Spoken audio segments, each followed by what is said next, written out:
খানিকটা আজকে একটু লেট হয়েছে আমাদের সাংবাদিক বৈঠক শুরু করতে, কারণ আপনারা জানেন যে পঞ্চায়েতের শপথ অনুষ্ঠান চলছে। তাই আমার নিজ বিধানসভার ক্ষেত্রে শপথ অনুষ্ঠান ছিল, কিছু শিডিউল, খানিকটা সময় দিতে হয়েছে। তা আপনাদের অনেকক্ষণ অপেক্ষা করতে হয়েছে।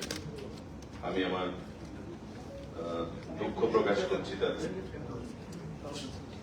আপনারা জানেন যে আমাদের গতকাল ক্যাবিনেট মিটিং সম্পন্ন হয়েছে মাননীয় মুখ্যমন্ত্রীর পৌরোহিত্যে। এই ক্যাবিনেট মিটিং এ গুরুত্বপূর্ণ কিছু সিদ্ধান্ত গৃহীত হয়েছে। তাতে সব থেকে যেটা বড় সিদ্ধান্ত,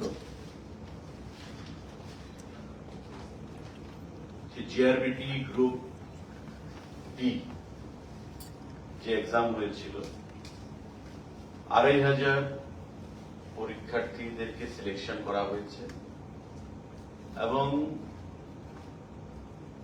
৭ কিংবা ৮ তারিখ সেপ্টেম্বরে সেই রেজাল্ট ঘোষণা করা হবে।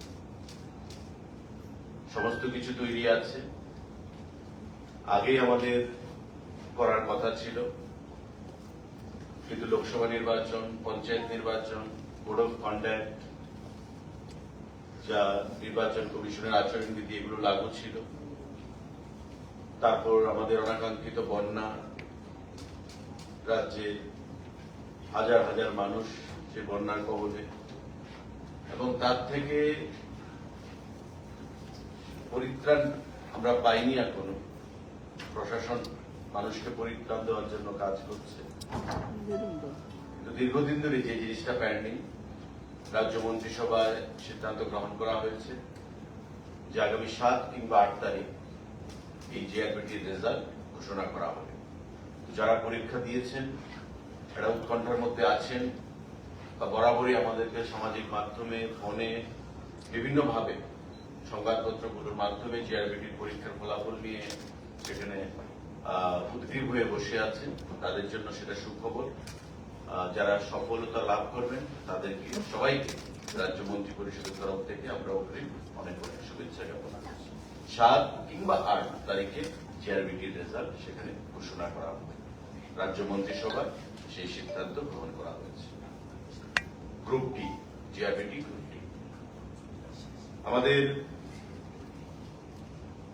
আরেকটা গুরুত্বপূর্ণ সিদ্ধান্ত, proposal for policy decision for payment of remuneration or wages of pump operators working in different urban local bodies under urban development department. আমাদের আপনারা জানেন যে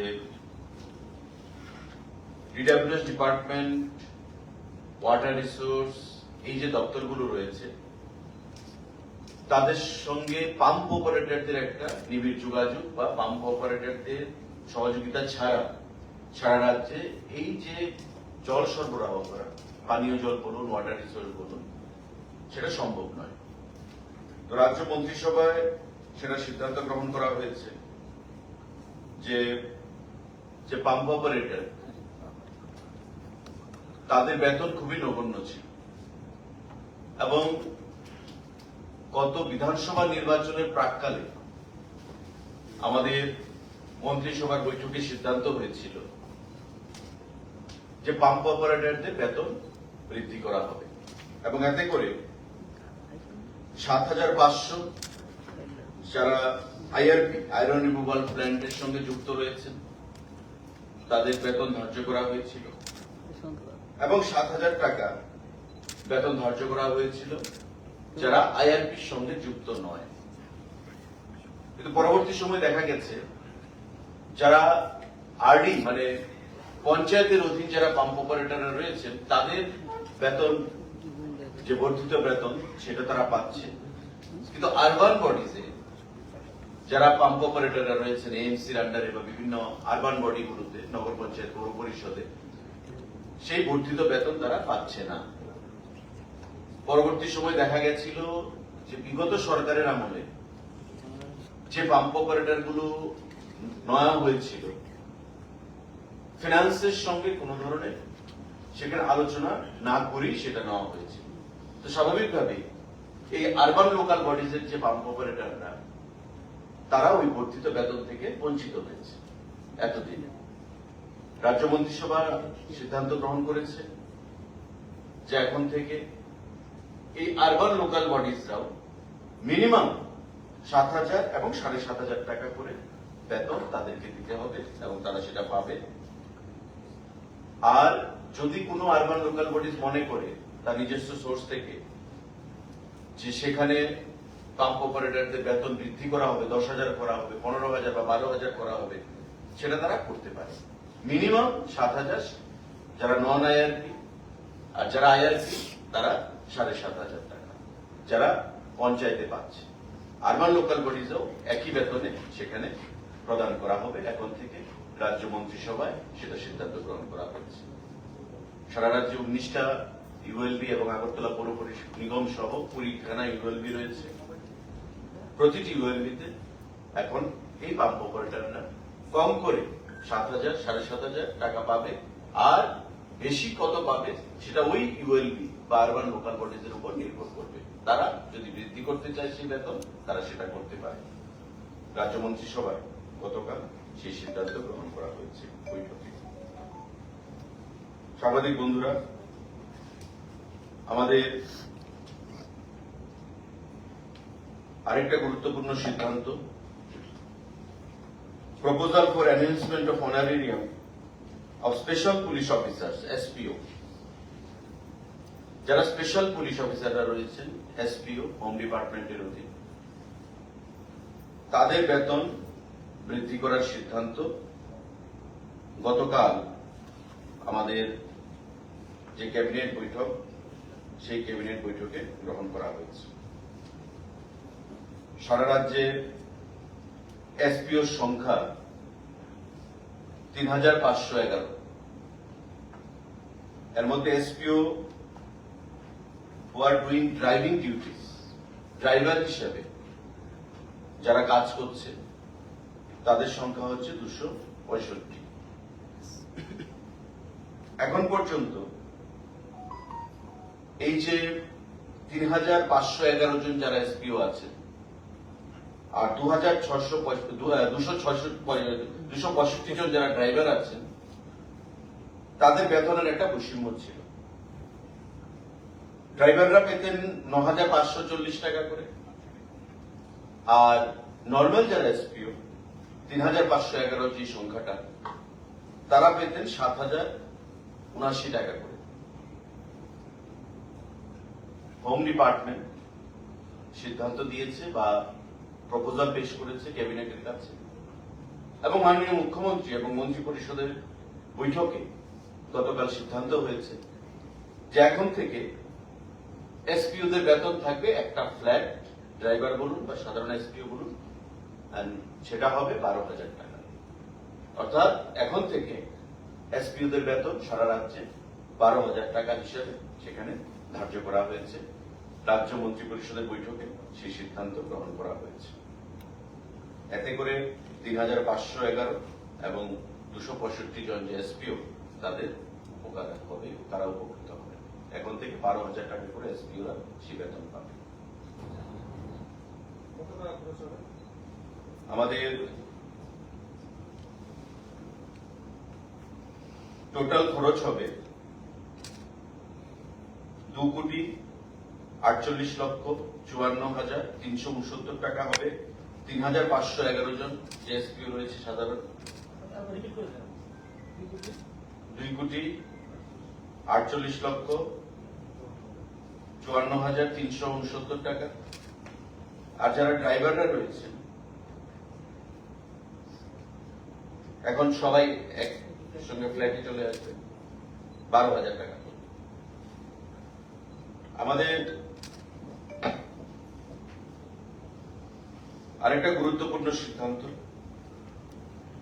necessary approval towards filling up of an additional 916 vacant posts of constable, men and women in Tripura Police through direct recruitment. Home Department এর অধীন 916 জন constable man and women সেগুলো recruit করা হবে। ইতিমধ্যে আমাদের 1000 কনস্টেবল যাদের পরীক্ষা হয়েছিল সেগুলো প্রায় তৈরি আছে। সেগুলো ছাড়ার পর এই 916 জন আরো নতুন করে কনস্টেবল পুলিশ ডিপার্টমেন্টে ম্যান অ্যান্ড ওমেন সেগুলো অ্যাডভার্টাইজমেন্ট প্রদান করা হবে। অর্থাৎ প্রায় 2000 কনস্টেবল সেখানে নিয়োগ হচ্ছে হোম ডিপার্টমেন্টের মধ্যে। 1000 কনস্টেবল জানেন আপনারা, আমাদের এই প্রসেস চলছে এবং almost on the verge of finalisation, declaration of result. এই রেজাল্ট বের হওয়ার পর নতুন এই যে 916 খানা পোস্ট তৈরি হয়েছে এবং ফিনান্স অনুমোদন দিয়েছে এবং রাজ্য মন্ত্রিসভা তাতে অনুমোদন দিয়েছে, সেই 916 খানা পোস্ট অ্যাডভার্টাইজমেন্ট করা হবে। আগের 1000 পোস্ট সেখানে ডিক্লারেশন হবে, যা খুব শর্টলি ডিক্লারেশন করা হবে। সাংবাদিক বন্ধুরা, আরেকটা গুরুত্বপূর্ণ সিদ্ধান্ত, proposal for creation and filling up of 51 different categories of posts in the tourism department under Directorate of Tourism Department.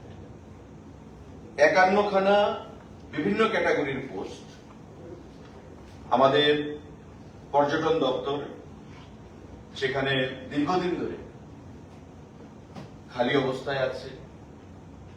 আমাদের প্রয়োজনীয়তা রয়েছে এবং সাংবাদিক বন্ধুরা নিশ্চয়ই জানবেন যে আইসিএ ডিপার্টমেন্ট, আগে সেটা আইসিএটি ছিল, information culture and tourism department, সেই আইসিএ দপ্তর থেকে ট্যুরিজমটাকে আলাদা করা হয় এবং বর্তমানে ট্যুরিজমের যে স্টাফ রয়েছে তা অনেক আইসিএ দপ্তর থেকে ডেপুটেশনও রয়েছে। তাই ট্যুরিজম দপ্তরকে যেহেতু আগামী দিনে ট্যুরিজমকে নিয়ে রাজ্য সরকার, ভারতবর্ষের সরকার নতুন চিন্তা ভাবনা করছে, জোর দিচ্ছে, অর্থ প্রদান করছে এবং ট্যুরিজমকে আরো বিশ্ব দরবারে, ভারতবর্ষে রাজ্যে, আমাদের ত্রিপুরা রাজ্যে ট্যুরিজমকে বিশ্ব দরবারে তুলে ধরার প্রয়াস চলছে বিভিন্নভাবে। তার জন্য ম্যান পাওয়ার রিক্রুটমেন্টের সেখানে সিদ্ধান্ত গ্রহণ করা হয়েছে, কারণ আমাদের সেখানে শর্টেজ রয়েছে ম্যান পাওয়ার। রাজ্য মন্ত্রী পরিষদ বা মন্ত্রিসভা মাননীয় মুখ্যমন্ত্রীর পৌরোহিত্যে সেই সিদ্ধান্ত গ্রহণ করেছে যে বিভিন্ন ক্যাটাগরিতে আমাদের এই ট্যুরিজম দপ্তরের 51 খানা পোস্ট সেটা ফিল আপ করা হবে। তার মধ্যে কিছু ডাইরেক্ট রিক্রুটমেন্ট রয়েছে, কিছু প্রমোশন রয়েছে, কিছু ডেপুটেশন রয়েছে। Group C, group D, engineer সহ টোটাল 51 খানা পোস্ট এই ট্যুরিজম দপ্তর সেটা নিয়োগ করবে আগামী দিনে। এই যে 51 খানা পোস্ট, তার মধ্যে আমাদের ইঞ্জিনিয়ার রয়েছে, ডেপুটি ডিরেক্টর রয়েছে, অ্যাসিস্ট্যান্ট ডিরেক্টর রয়েছে, কম্পিউটার অ্যাসিস্ট্যান্ট রয়েছে, আমাদের এক্সিকিউটিভ ইঞ্জিনিয়ার রয়েছে। গ্রুপ সি আমাদের পোস্ট রয়েছে এবং গ্রুপ ডি আমাদের পোস্ট রয়েছে। তো সেগুলো নিয়ে বিস্তারিত দপ্তর ভিত্তিক আমার আলোচনা হবে এবং পরবর্তী সময়ে group C, group D, engineer সহ এই যে 51 খানা পোস্ট কিভাবে রিক্রুটমেন্ট করা হবে সেটা আমরা জানাবো। প্রিন্সিপাল রাজ্য মন্ত্রী পরিষদ তার অনুমোদন দিয়েছে, ফিনান্স অনুমোদন দিয়েছে, জিএপিএমটি তার অনুমোদন দিয়েছে এবং আমরা 51 জন এই স্টাফ বিভিন্ন ক্যাটাগরিতে সেটা নিয়োগ করব ট্যুরিজম দপ্তরের থেকে। সাংবাদিক বন্ধুরা, আমাদের রাজ্য মন্ত্রী পরিষদের বৈঠকে সিদ্ধান্ত গ্রহণ করা হয়েছে proposal for filling up of 9 various category of posts under Directorate of Information Technology. Information technology দপ্তর, তথ্য প্রযুক্তি আমাদের খুবই গুরুত্বপূর্ণ ভূমিকা পালন করে থাকে এবং এই দপ্তর সিদ্ধান্ত গ্রহণ করেছে, রাজ্য মন্ত্রী পরিষদ অনুমোদন দিয়েছে যে 8 জন senior information officer SIO group A সেখানে নিয়োগ করবে এবং একজন lower division clerk LEC group C সেটা নিয়োগ করবে। টোটাল 8+1 9, এই 9খানা পোস্ট খুব শীঘ্রই ইনফরমেশন টেকনোলজি দপ্তর থেকে নিয়োগ করা হবে। Senior information officer, senior informatics officer, information officer সেটা আইসিএ তে চলে আসে। Senior informatics officer group A, আর লোয়ার ডিভিশন ক্লার্ক 1 জন, এবং এসআইও সিনিয়র ইনফরমেটিক্স অফিসার 8 জন। টিপিএসসি সেটা নিয়োগ করবে, আর ক্লার্ক জিআরবিটি নিয়োগ করবে 1 জন, আর 8 জন আমাদের যে সিনিয়র ইনফরমেটিক্স অফিসার টিপিএসসি পরীক্ষার মাধ্যমে সেটাকে নিয়োগ করবে। এই সিদ্ধান্তগুলো বর্তমানে রয়েছে। আমাদের গতকালকে লম্বা খুব ক্যাবিনেট বৈঠক ছিল, কারণ আপনারা জানেন যে প্রবল বন্যার কবলে পড়ে সারা রাজ্য বিধ্বস্ত হয়েছে। বিভিন্ন জেলায় রিলিফ ক্যাম্প সেখানে তৈরি করা হয়েছে টেম্পোরারি। হাজার হাজার মানুষ সেই রিলিফ ক্যাম্পে আশ্রয় নিয়েছে নিজের জীবন বাঁচানোর জন্য, এবং ইতিমধ্যে কেন্দ্রীয় সরকার থেকে একটা প্রতিনিধি দল আমাদের রাজ্যে এসছে। সারা রাজ্য তারা ঘুরে ক্ষয়ক্ষতির পরিমাণ কত হতে পারে সেটা কেন্দ্রীয় সরকারের কাছে রিপোর্ট প্রদান করবে। মাননীয় মুখ্যমন্ত্রীর সঙ্গে তারা বৈঠক করেছে, এবং আমি রাজ্য মন্ত্রী পরিষদের তরফ থেকে রাজ্যের এই যে 32 জন মানুষ মারা গেছেন এবং তাদেরকে সাহায্যের জন্য আমাদের প্রধানমন্ত্রী আর্থিক রাশি ঘোষণা করেছেন, তার জন্য মাননীয় প্রধানমন্ত্রীকে ধন্যবাদ জানাচ্ছি। যেভাবে এই ডিজাস্টারে মাননীয় মুখ্যমন্ত্রীর নেতৃত্বে সারা রাজ্যের প্রশাসন কাজ করে মানুষকে রিলিফ প্রদান করেছে এবং অধিকাংশ মানুষকে অক্ষত রাখতে পেরেছে, তার জন্য আমরা মন্ত্রী পরিষদের তরফ থেকে মাননীয় মুখ্যমন্ত্রীকে এবং রাজ্যের প্রশাসনের আধিকারিকদেরকে, প্রশাসনকে অনেক অনেক ধন্যবাদ জ্ঞাপন করছি। কারণ ইতিহাস বলে যে বিগত কয়েক দশকে এত বড় বন্যা বা ফ্লাড রাজ্যের মানুষ পরিলক্ষিত করেনি। যা ড্যামেজ হয়েছে আপনারা সাংবাদিক বন্ধুরা জানবেন। গতকাল বিভিন্ন দপ্তরের সেক্রেটারিরা, আধিকারিকরা প্রেজেন্টেশনের মাধ্যমে সেটা মন্ত্রী পরিষদকে সেটা তার তথ্য প্রদান করছিলেন। যে ত্রিপুরা তিলে তিলে তৈরি করা আজকে 3 দিনের ফ্লাডে, 4 দিনের ফ্লাডে যা ক্ষয়ক্ষতি হয়েছে সেটা আমাদের অনেকটাই পিছিয়ে দিয়েছে, রাজ্যের উন্নয়নের গতিকে অনেকটাই পিছিয়ে দিয়েছে।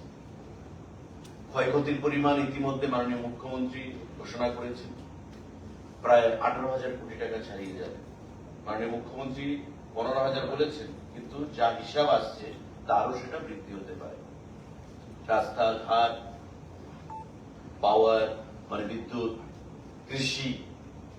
কৃষিক্ষেত্রে ক্ষয়ক্ষতির পরিমাণ প্রায় 3,500 কোটি টাকা। এআরডিডি, আমাদের পিডব্লিউডির রাস্তা, national highways, NH roads, water রিসোর্সের যে এমআই স্কিমগুলো, হাজার হাজার কোটি টাকা সেখানে ক্ষয়ক্ষতি হয়েছে। তো স্বাভাবিকভাবেই ক্যাবিনেট মিটিং এ সে বিষয় নিয়ে আলোচনা হয়েছে। তাই খুব বিস্তারিত ক্যাবিনেট মিটিং ছিল, প্রায় 4 ঘন্টা ব্যাপী ক্যাবিনেট মিটিং। আরো অনেক এজেন্ডা রয়েছে। আমি আজকে গুরুত্বপূর্ণ বিষয়গুলো নিয়ে আলোকপাত করেছি, যে সিদ্ধান্তগুলো আগামী 2 দিন বাদে আরো কিছু সিদ্ধান্ত আপনাদেরকে আমরা জানিয়ে দেব। কারণ কিছু বিষয় রয়েছে যেগুলো বিস্তারিত একটু স্টাডি করার প্রয়োজন রয়েছে। তারপরে আগামী সোমবার কি মঙ্গলবার দিন আরেকটা সাংবাদিক বৈঠক রেখে আপনাদেরকে সেটা আমার তরফ থেকে, সরকারের তরফ থেকে জানিয়ে দেওয়া হবে। যে সিদ্ধান্তগুলো কর্মসংস্থান সঙ্গে জড়িত এবং জিআরবিটি গ্রুপ ডি যে আমাদের এক্সাম হয়েছিল, সেই জিআরবিটি গ্রুপ ডি সম্পর্কে সর্বপ্রথমেই আপনাদেরকে আমরা সেটা সংবাদ দিয়েছি যে আগামী 7 কিংবা 8 তারিখে তার ফলাফল বেরোবে রাজ্যের মন্ত্রী পরিষদের বৈঠকে। মাননীয় মুখ্যমন্ত্রীর নেতৃত্বে সেটা সিদ্ধান্ত গৃহীত হয়েছে। সেটা তো আমরা সবাই জানি, গ্রুপ সি এবং গ্রুপ বি প্রায় 3 বছর আগে সেই পরীক্ষা হয়েছিল। পাম্প অপারেটর সংখ্যাটা কি? পাম্প অপারেটর যেটা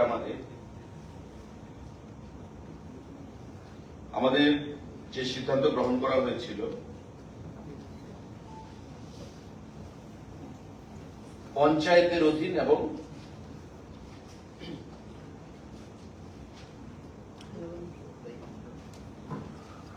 আরবান লোকাল বডিজের অধীন। পঞ্চায়েতের অধীন যে পাম্প অপারেটররা তারা বিগত প্রায় 2 বছর ধরে তাদের এই বর্ধিত বেতন পাচ্ছে, কিন্তু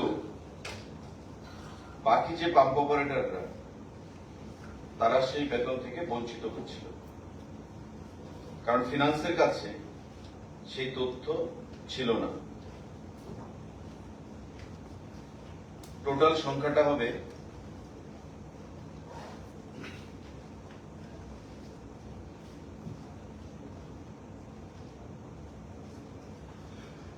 350 কাছে, 354 পঞ্চায়েত। আর ইউএলবিতে সেই সংখ্যাটা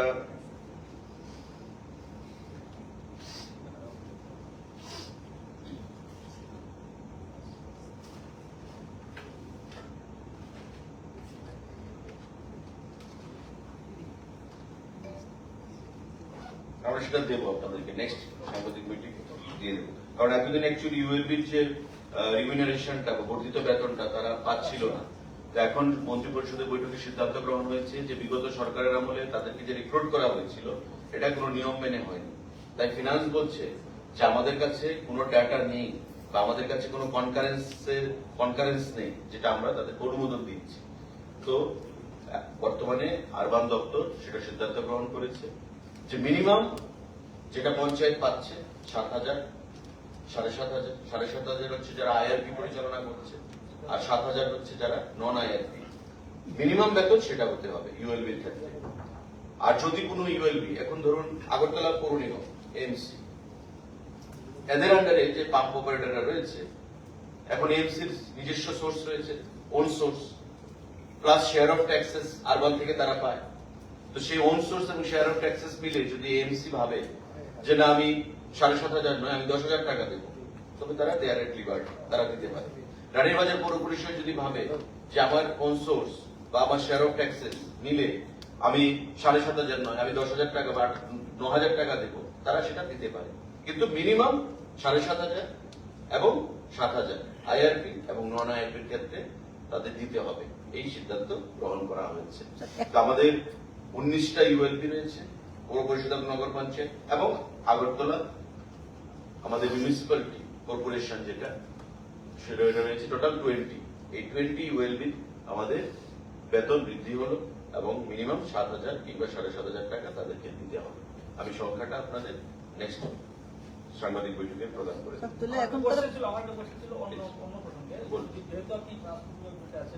বিষয়টা এমনিতে দুই দেশের ব্যাপার। তা সত্ত্বেও বর্তমান বাংলাদেশ পরিস্থিতির কথা মাথায় রেখে আগরতলা আখাউড়া রেল লিঙ্ক এবং চিটাগাং বিমানবন্দরের বিমান পরিষেবা এই বিষয়টা কি পর্যায়ে আছে, কি হতে পারে আগামী দিনে? দেখুন, আমরা খুব অ্যাডভান্স স্টেজে ছিলাম। গত পরশুদিনও স্বরাষ্ট্র MOS, minister of state, home department, Bandi Sanjay, ওনার চিঠি এসছে আমার কাছে এবং মাননীয় মুখ্যমন্ত্রী ওটা নিয়ে তদবির করেছেন, আমিও করেছি। আমাদের চিটাগং এবং আগরতলার মধ্যে যে কানেক্টিভিটি, সেটা কেন্দ্রীয় সরকার থেকে বলা হয়েছে যে আগে ইমিগ্রেশন, তারপর আমাদের ফ্লাইট অপারেশন। ইমিগ্রেশন যদি আমাদের ঘোষণা করতে হয় তবে যে রিকুইজিট ম্যান পাওয়ার সেটা আমরা নিয়োগ করেছি 25 জন পুলিশ কনস্টেবল অফিসার মিলিয়ে। পাশাপাশি ক্যাবিনেট অনুমোদন দিয়েছে বিগত দিনে আমাদের সাবরুমের আইসিপির জন্য, নিশ্চিন্দপুর আইসিপির জন্য এবং আমাদের আগরতলা ইমিগ্রেশনের জন্য। টোটাল 80 জনের মতো রিটায়ার্ড এবং ইন সার্ভিস মিলিয়ে আমরা তাদেরকে ডিপ্লয় করবো, রিক্রুট করবো সেখানে। তাতে আগরতলা যে আমাদের এয়ারপোর্ট, সেই ইমিগ্রেশনের জন্য প্রায় 25 জনকে নিয়োগের কথা রয়েছে। কিন্তু বর্তমান বাংলাদেশের যা পরিস্থিতি, তাতে আমাদের প্রস্তুতি চলবে। আমাদের দৃঢ় বিশ্বাস বাংলাদেশের সঙ্গে সম্পর্কের উন্নতি হবে, কারণ সরকার আসবে, সরকার যাবে একটা দেশে, কিন্তু বাইলেটারাল যে রিলেশনশিপ, ডিপ্লোম্যাটিক যে রিলেশনশিপ, তাতে যেন ব্যাঘাত না ঘটে, সেটা দুই দেশের নেতৃত্বেরই সেখানে প্রয়াস রয়েছে। আমাদের প্রধানমন্ত্রী মোদীজিরও রয়েছে। আশা করব বাংলাদেশের বর্তমান যিনি advisor, chief advisor doctor Yunus, ওনারও সেখানে সেই প্রচেষ্টা থাকবে। তো সেদিক থেকে it is too early to comment, কিন্তু আমাদের যে প্রস্তুতি সেটা আমরা অ্যাডভান্স স্টেজে রয়েছি। আগামী দিনে আমরা আশা করব যে ফ্লাইট কানেক্টিভিটি করা, আপনারা খুব ভালোভাবেই জানেন যে আমাদের আরসিএস রিজিয়নাল কানেক্টিভিটি স্কিমে এই কানেক্টিভিটি আমাদের বিটুইন আগরতলা এন্ড চিটাগং সেটা ধার্য করা আছে। ক্যাপ ফান্ড হিসেবে আমরা 15 কোটি টাকা দেবো ইয়ারলি স্পাইস জেটকে। অলরেডি আমরা 3,75,00,000 টাকা অ্যাডভান্স পেমেন্ট করে রেখেছি, কিন্তু যেহেতু ইমিগ্রেশন হয়নি তার জন্য আমরা সেটা ঘোষণা করতে পারি। কেন্দ্রীয় সরকারও সেটা দৃষ্টিতে রেখেছেন, আমাদের রাজ্য সরকারও সেটা টপ প্রায়োরিটিতে রয়েছে। দুদেশের সম্পর্কের আগামী দিনে কি পরিস্থিতি হবে সেটার উপর নির্ভর করবে যে আমরা এটা কবে নাগাদ চালু করবো। বাট উই এক্সপেক্ট যে ভেরি শর্টলি আমাদের সেটা, আমাদের স্বপ্নের যে উড়ান সেটা আমাদের শুরু হবে।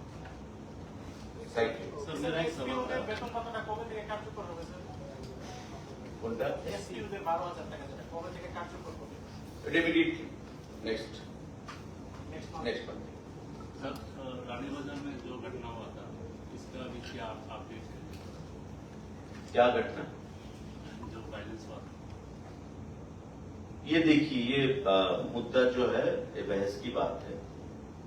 अभी सिचुएशन कंट्रोल में है। किसी की तरफ से भड़काया जा रहा है कि किसी के खिलाफ या सरकार के खिलाफ, ये ठीक बात नहीं है। कम्युनल हार्मोनी हमारे स्टेट में, हमारे देश में, हमारे सरकार के टाइम पे बहुत बेहतर हुआ है, लेकिन उसको भड़का के पॉलिटिकल माइलेज देने की जो कोशिश में है, उसका जो सपना है वो भी पूरा नहीं होगा। मैं इतना ही कह सकता हूं, और आपके माध्यम से, आपके द्वारा मैं हर एक हिंदू हो या मुसलमान हो, हर एक जाति के लोगों को मैं अपील करता हूं कि शांति बनाए रख के, अभी अपने के बीच समय लड़ने का नहीं है, त्रिपुरा की उन्नति के बारे में सोचना है। फ्लड में हमारा बहुत नुकसान हुआ है, हमें राज्य को आगे ले जाना है, और कम्युनल हार्मोनी अगर होता रहता है तभी ये स्टेट आगे बढ़ पाएगा। त्रिपुरा का हिस्ट्री पीस, शांति का है, अमन का है, ये हमें बरकरार रखना है, आगे ले जाना है। Thank you.